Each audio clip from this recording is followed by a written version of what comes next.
আমার এই কামের ভাগটা কিন্তু ধারই করবো না। যে অবস্থায় আমি মায়ের চরণ সে প্রতিজ্ঞা করছি, আর আমি ধার করবো না, করবো না, করবো না। অতিথি অন্য সময় হয়তো অতিথির জন্য ঘর মধ্যে কিন্তু মার কাছে প্রতিজ্ঞা করেছে, মা না দিলে খাবো না।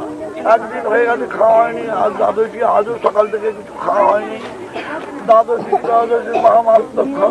জল আনতে গেছে, মা মা তুই ব্যবস্থা কর, মা তুই তো বিপদ তারিনি, এ বিপদ হতে উদ্ধার কর মা। আমি ধন চাই না, আমি যশ চাই না, আমি অর্থ চাই না, আমি সাধুত্ব চাই না, আমি অন্য কোনো চাই না, মুক্তি চাই না, যোগ্যটাই আজকের মতো অতিথি সেবার ব্যবস্থা করি রে মা, অতিথি সেবার ব্যবস্থা করি।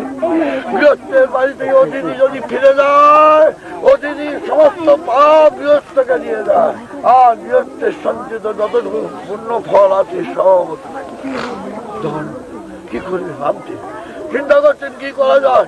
এক দানাও খাদ্য নাই, হয়তো দাম্পাতির কাছে ভিক্ষা করতে পারলে কিছু এনে দিতে পারতেন, কিন্তু না, তাও প্রতিজ্ঞা করেছেন না।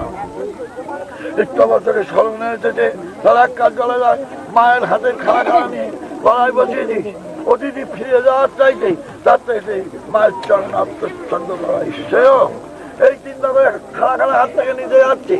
আর ঠিক সেই মুহূর্তে এখান থেকে শাখা পরিয়ে দিয়ে এই হরিচরণ শাকারি বা দুটো শাকারি গিয়ে বলছেন, ও ভট্টাচার্য মশাই, ভট্টাচার্য মশাই কি করছেন, একবার বাইরে বেরিয়ে আসবেন।